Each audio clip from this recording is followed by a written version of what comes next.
Welcome to Stelligent's DevOps on AWS Radio, with your hosts, Paul Duvall and Brian Jakovich. Welcome to our 25th episode of DevOps on AWS Radio. I'm Paul Duvall, CTO at Mphasis Stelligent. You can check out our previous episode by searching on DevOps on AWS Radio and by going to Stelligent's blog. In this episode, we're going to be discussing recent DevOps on AWS news, and also interview Michael Neil, who's a DevOps Automation Engineer here at Stelligent, and we talk about all things AWS IoT. So let's get started with DevOps on AWS news. I'll start by talking about how you can now use CloudWatch logs to store, monitor, and analyze CloudWatch events that are triggered in your environment. So for example, let's say you create a rule to log Amazon EC2 state change notifications in CloudWatch logs. You can then use CloudWatch logs insights to interactively search and then analyze this log data. So speaking of CloudWatch, there's a blog post from AWS that shows you how to automate Amazon CloudWatch alarms with an AWS CloudFormation macro. And so macros enable custom processing on templates before a change set is created. Also, when it comes to CloudWatch, AWS has announced Amazon CloudWatch anomaly detections currently in preview. And then finally, AWS organizations now support tagging and untagging of AWS accounts. So you can attach tags such as the owner, the business group, cost center, things like that, directly to your AWS accounts rather than, say, separately managing out-of-band spreadsheets, things like that, and be able to look at that information in context with your organization. So if you're a user of AWS developer tools, you should know that AWS Code Build has now added support for polyglot builds. And previously, you could only specify a single programming language runtime in your Code Build, the manage images for Code Build. And now you can just specify one or more programming language versions in your build spec for your build. And this is done via something known as runtime versions. If you are a user of AWS Code Pipeline, you should also know that it has achieved the HIPAA eligibility. And so for your healthcare kind of related workloads, if you have a HIPAA a business associate addendum or BAA in place with AWS, you can now start using AWS Code Pipeline for your HIPAA eligible workloads. So moving on to security. There's a nice post out there that talks about how to get specific security information for AWS services, and it appears that it's going to be an ongoing list of services. Right now, there are 40 services in which you can look at things like data protection, identity and access management, and other aspects of security, and get detailed security information for each of those categories. So if you didn't attend AWS's first annual security conference, which is known as AWS Reinforce in Boston, or even if you did attend it, next year it's going to be Houston, by the way, you'll be interested in seeing a nice recap and some key insights from one of our engineers, Maiwa. We had about 10 or 12 people or so at our Reinforce conference, and he shared some great insights around that conference. Also at Reinforce, there were two key announcements, there are a lot of announcements, but two key generally available announcements. So both Security Hub and AWS Control Tower are now generally available. And then at the AWS New York City Summit, I spoke about encryption automation on AWS. I made a screencast out of it to kind of quote what Werner always says, which is dance like nobody's watching, encrypt like everyone is. And so I have a 35-minute screencast that goes over all the various services that help enable encryption. So we talk about encryption at rest, encryption in transit, also how do you manage keys via KMS, how do you log, things like that. And then in particular, what I go over is how do you automate all that, how you can define a lot of these resources and provision them in CloudFormation for encryption. In management and governance, AWS Config now enables you to provision AWS config rules across all AWS accounts in your organization. This capability is particularly useful if you need to deploy a common set of AWS config rules across all accounts. You can still do this, but previous to this particular capability, you could use like CloudFormation stack sets to deploy across your accounts. So this makes this process a lot easier.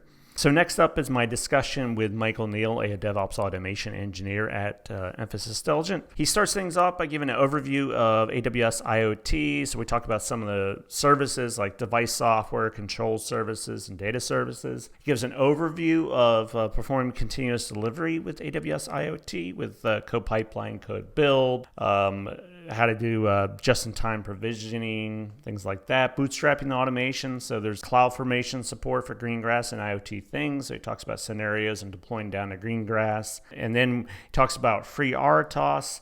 And then I kind of give him an off-the-wall kind of question in terms of an industrial use case with automobile assembly lines and how you might do that with AWS IoT. So we really kind of think through the problem and different ways that you might do it. And so that part was particularly interesting to me, and how you might employ continuous delivery. And then we even get into discussion on doing machine learning from that data using SageMaker. So I think this is a really great one. We get really technical in this discussion. So I think you're going to really enjoy this one.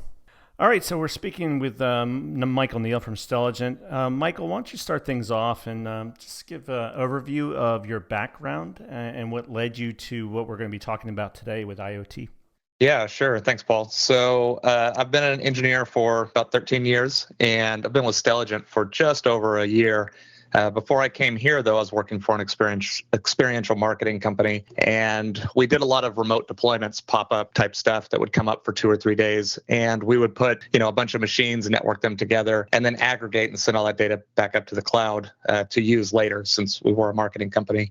We didn't call it IoT at the time, and IoT really was a thing, and it started while I was working there for a few years, but that's really what led me into this path.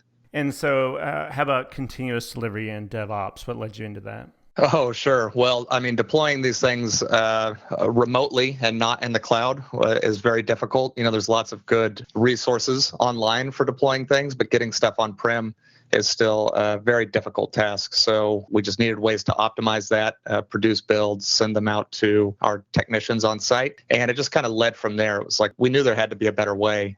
So I started looking into that and got into continuous integration and continuous delivery. Nice. All right. So we're going to be talking about AWS IoT today, and you're going to give a nice overview of that, and then we'll get into continuous delivery with AWS IoT. And then I have an example I wanted to share with you, and maybe we can just kind of talk through that as we go along. But so let's get into some of the different services that AWS has with its IoT platform.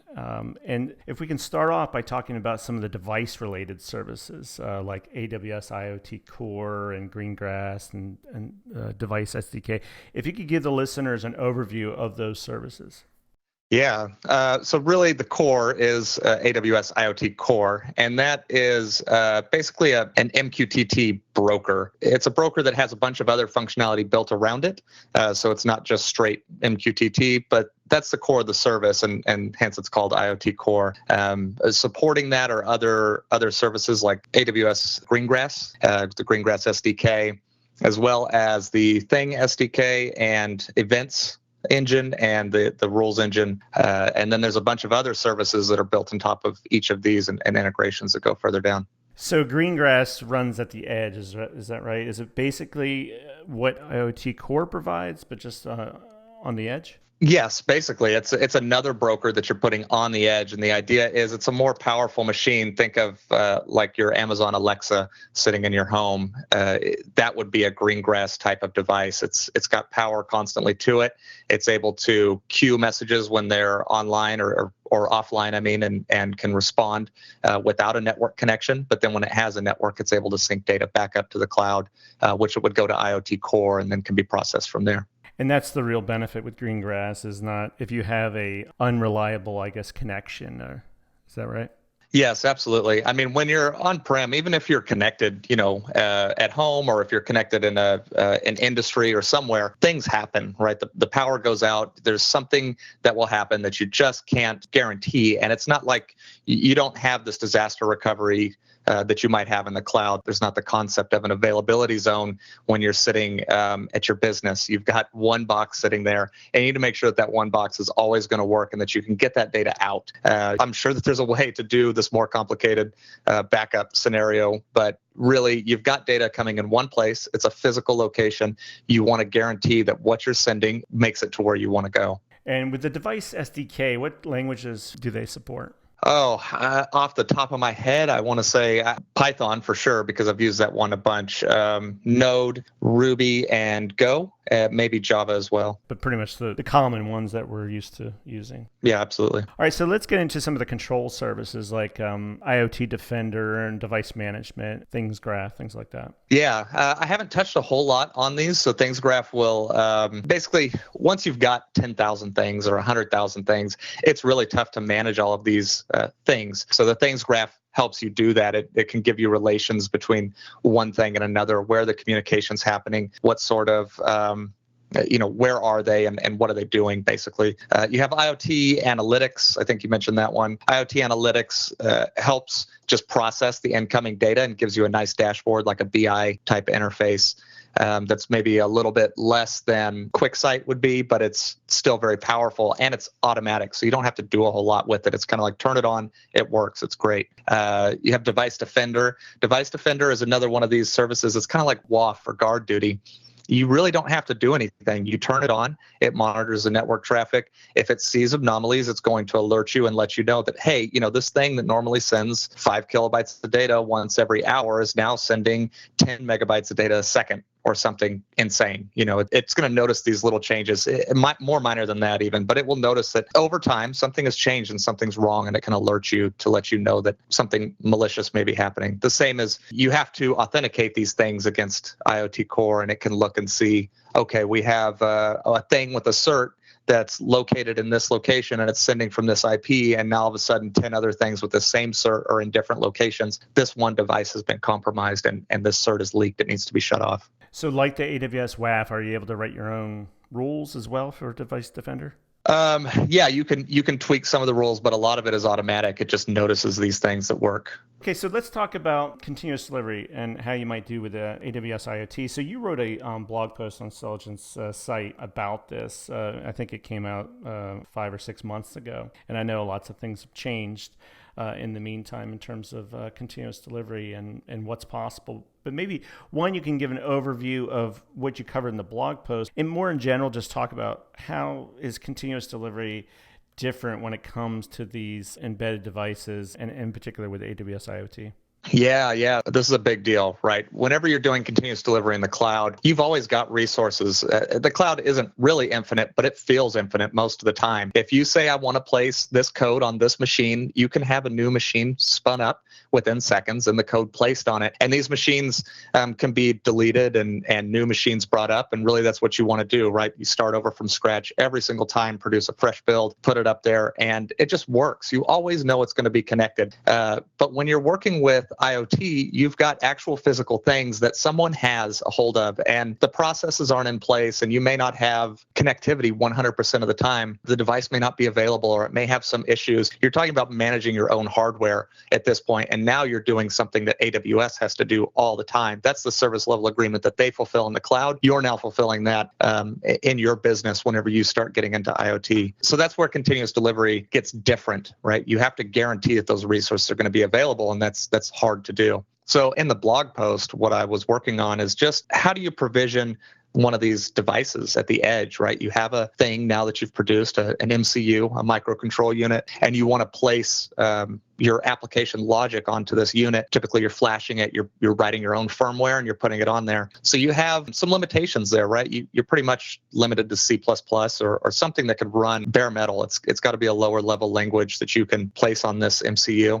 It needs to be able to support MQTT. It needs to be able to have Wi-Fi or Bluetooth connectivity, and you've got to write all this logic in yourself. So there's a lot of vendors out there that produce IDEs that will help you do this, and Amazon has vetted a lot of these. And so one of the ones that I went with was NXP, and I was using their MCU as well as one of their debuggers. And then I picked up their IDE as well, which is called MCU Expresso, and they have an open source version of this, so you can just use it. But this is all packaged. It's in an IDE. IDE, and the steps are, open the editor, click on these buttons, connect the hardware physically to your device, and then push build. And now you've got a build running. That's great. I did one device. But when you're talking about 100 devices or 1,000 devices or 1,000,000 devices that you've got to deploy, even at 10, you don't want to stick 10 devices into your computer and hit build all the time. It gets out of control every time you want to make a change. So what I did in the blog post is I just showed how you can take something that seems like it can't be automated. You've got this IDE. Doesn't seem like you can do a whole lot with it. How do I take this and I do continuous integration with it or continuous delivery and work through what are the possibilities? And fortunately, that IDE happened to be like an Eclipse variant, I believe, and it had a bunch of command line flags that we could launch the editor and produce new link libraries for all the DLLs and build. So I got it stuck into code build and code pipeline and was able to produce these executable builds that could be flashed onto the machine. So, it's been a few months since you did that blog post, and I know you've been working with AWS IoT for a while now. So what would you do sort of in a perfect scenario when it comes to continuous delivery and using some of the services you mentioned before, as, code commit, code build, code pipeline? Yeah, so definitely some more has changed. I just mentioned I got it to build and I placed the build somewhere, right? This executable build. There's that last mile, that flashing of the device. And that's really up to a manufacturer to figure out how are we going to flash these devices with these builds. So you can do the delivery process where you're delivering a build to them, but then they have to handle that process of actually flashing the machine. I haven't had a lot of experience with that, so I don't know what the flashing mechanism would be where you're actually getting that application on-prem. But what I do know is once you've got it there and you've got it running, you can do just-in-time provisioning, which is something that AWS offers that will allow you to, without really having to touch the device, you can have it provision itself with your account into the correct place and give it the right permissions automatically once it's turned on. And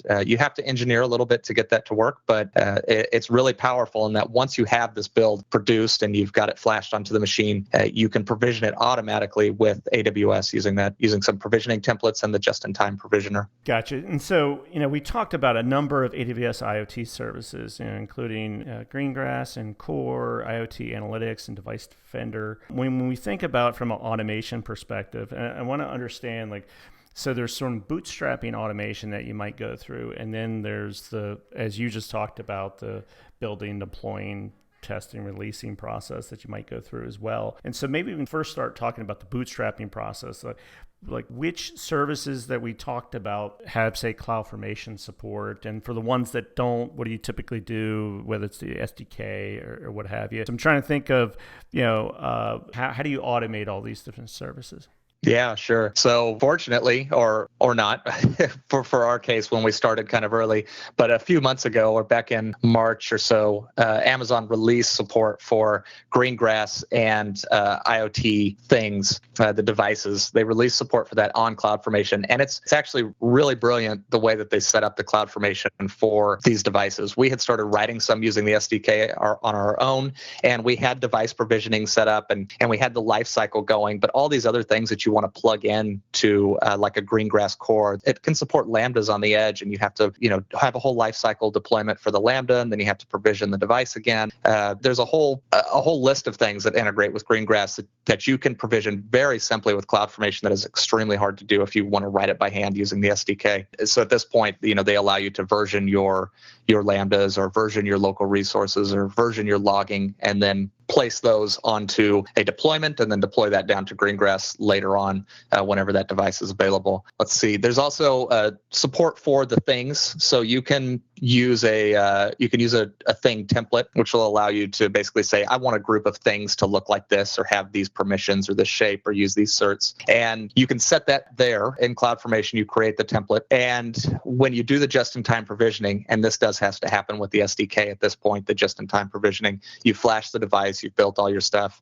It's on a physical device somewhere. When it finally gets internet connection, it can use the SDK to basically say, hey, I have this secret, and this secret should give me access to this template. Give me the template, and IoT Core will then take your template. It will process it and say, okay, this thing is attempting to connect to IoT. Does it have the access to do this? If it does, yes. Here's some other information that belongs to this thing. It's going to compile that template and send it down, and then the thing can provision itself from there using MQTT, and it's automatic at that point. Now, would that be a part of a continuous delivery process, or would that be something like the IoT core, which has the thing, resource and policy and certificate and stuff like that, and then all the various resources with Greengrass? So when would those get provisioned? Would those get provisioned as a part of provisioning the pipeline, or would it be once, say, someone commits some code, would it then run through a set of, I guess, CloudFormation templates that might get provisioned? Yeah. So I'll break it into two different topics, because we have the Greengrass, which is going to be managed one way, and then you have the things, which has to be managed an entirely different way. And again, the scale is different. You're going to deploy maybe 100 Greengrass devices, but you're going to deploy 10,000 things connected to those 100 Greengrass devices. So the way that they get provisioned and their power requirements and their connectivity requirements are all different. And AWS has taken that into account. So for Greengrass itself, you can write the CloudFormation, you can deploy the resources, you can do all the versioning, you do whatever you want with it. You create Lambdas, you can create local resource access on Greengrass. And these are all virtual, basically. They don't actually exist on your Greengrass. You can run that CloudFormation 100 times, and all it's doing is creating a new version of your Greengrass group within the AWS console. So you have this Greengrass group. It's once you've vetted it, once you've decided, okay, this Greengrass group is good, I want to deploy it to these locations, that's whenever you create a deployment. The deployment is one of the things that you have to fire off with the SDK, but all the way up to that point, everything else, your Lambdas, your local resources, your analytics, your IoT core rules,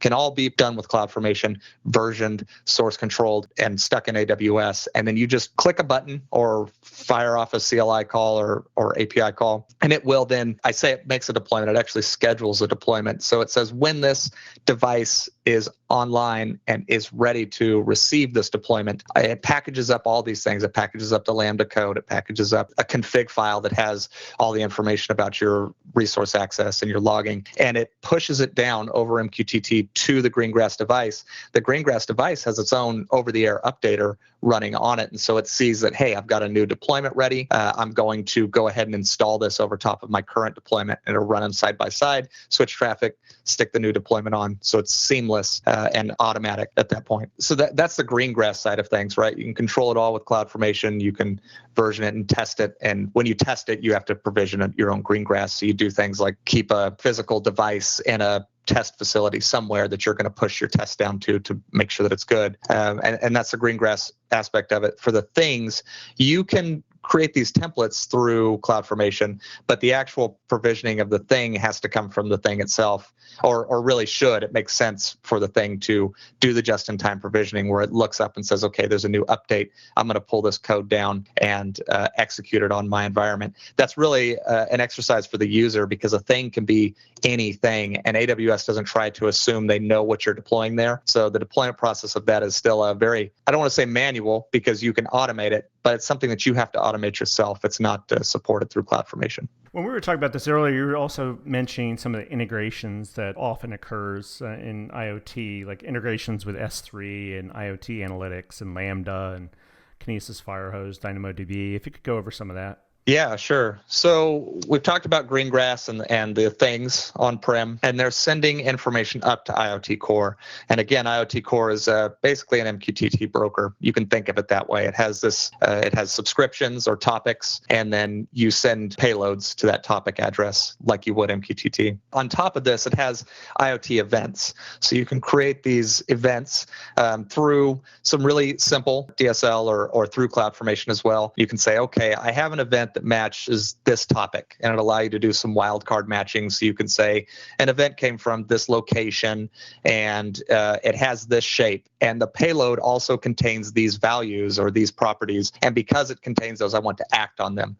You can do things like stick your data that's coming in into S3 for a data lake. So you just want to take the raw data and you want to stick it there for processing later. You can also take the data and you can send it to Lambda for additional processing. Maybe it's only a piece of the puzzle, and you need to get information from 100 different things before you can actually act on it. And so you're just stuffing this data into Lambda and sticking it onto a queue or doing some other data with it, right? You're enriching the data at this point. You're tying it back to a user ID or a session or some information like that.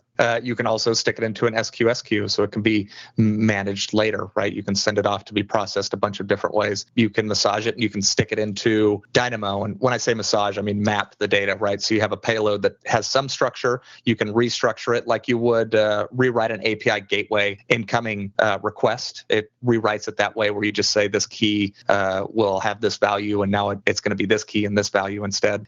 You can stick that into Dynamo for like immediate processing. It also can go into Kinesis Firehose for real-time analytics, so you can see, okay, here's all my data coming in, and it's funneled in, and now I can view it in near real time and Amazon QuickSight. So it has all of these integrations built in where you're not writing any code. I mean, if you're doing the Lambda integration, obviously you have to write the code for the Lambda, but to send it to SQSQ or to send it to Dynamo or to dump it into S3, you don't have to write any code. You just link these two things together. You say, this is my bucket, this is the incoming shape of my payload, and it happens. So we've done a lot of talk about Greengrass, and I know you haven't used Amazon FreeRTOS, but maybe you could just share with the listeners, because I think you played around with it, but maybe you haven't used it in production yet. But maybe just talk about the differences between the two.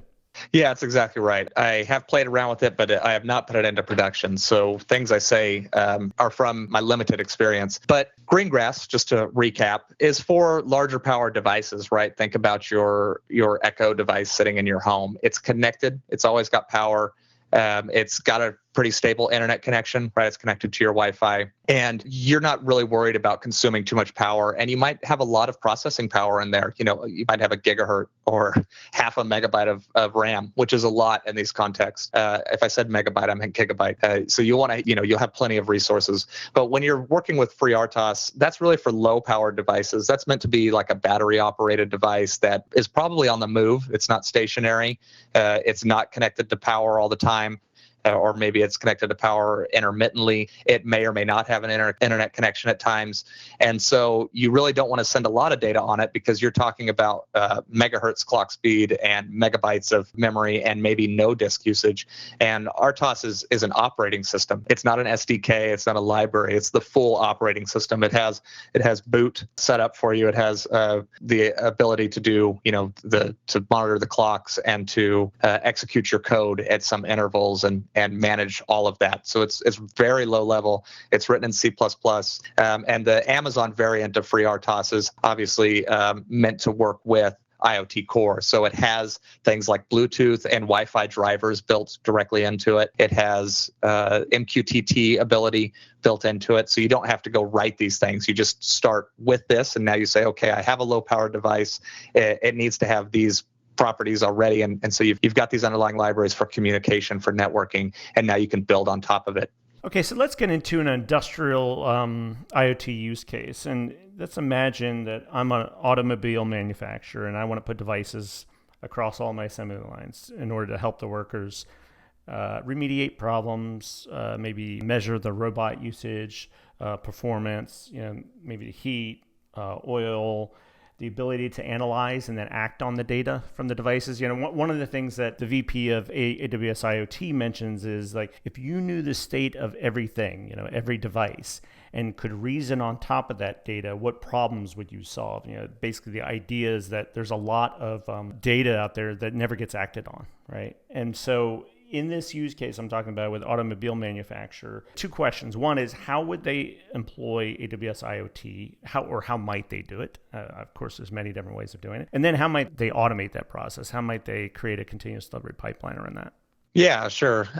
So without having any experience on an automobile manufacturing line, I'll try to imagine what they might do with it, right? I did work at a body shop when I was much younger, cleaning floors, nothing glorious. But one thing that I do know about is these paint booths and the painting that they have in these manufacturing lines. So I'm not sure at what point they paint it, but I do know that it's got to be, it has to meet certain air quality standards. They have to have ventilation. It needs to be a specific temperature. The paint has to dry for certain amounts of time. And those sorts of things are just kind of set, at least from what I understand, as you say, okay, I have this booth and it's here and I know I need to leave it in about 2 hours and it's roughly this temperature, and they're temperature controlled and they're airtight. And so once you get to that process, is there some way that you could make that better, right? If the temperature reaches, and I don't even know what these temperatures would be, but let's say it needs to be 80 degrees Fahrenheit, and it needs to really stay right there. Does it ruin the paint if it reaches 81 or 82? And how soon do you know about it?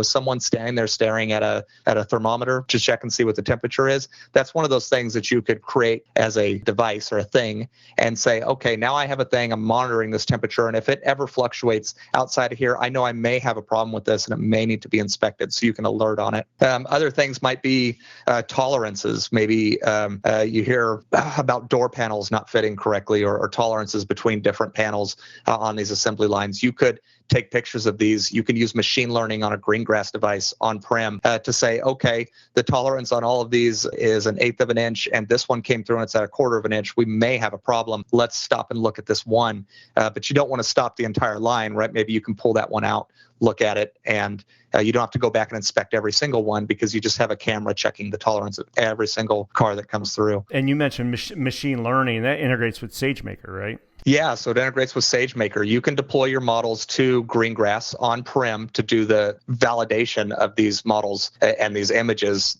on-prem without having to actually send it up. Then you can later send it up to continue to train your models to make them better. So those are the types of devices I could imagine a manufacturer wanting to put on the line. If you're talking about automobiles, my knowledge is too limited to know about anything else that they might do. But again, like you mentioned, you could measure temperature or maybe just time, like how long did it take for this machine to get from point A to point B. You'll want to measure these things, and you can stick devices out in the field to get those, and you'll aggregate them back at your Greengrass core, and then you'll send that up for analysis to IoT core later. Right, and so you'd be using, say, like IoT analytics to be able to analyze that. You would probably have, well, of course, the IoT device SDK you'd be using. You already mentioned Greengrass as well, and then the big one is often IoT core, right?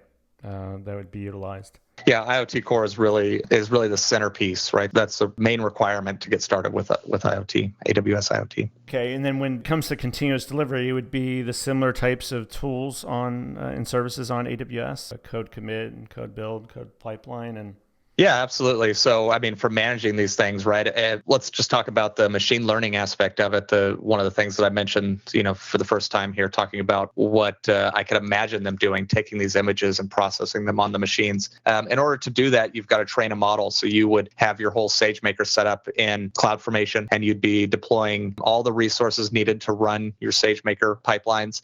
And you'd get these models, and now you need to deploy them on-prem. So you would take that model and you would attach it to your Greengrass core, and you do that again through CloudFormation. And then once it's ready, you make that single API call and say, okay, Greengrass, whenever you're attached to the internet, you're ready, receive this updated model, and Greengrass will update its model, and it will process that data again on the machine that's within your environment. And that's how you would get the application down, I guess. So thanks a lot, Michael, for sharing everything about AWS IoT and how to do continuous delivery on that. How would you suggest the listeners get started with all of this?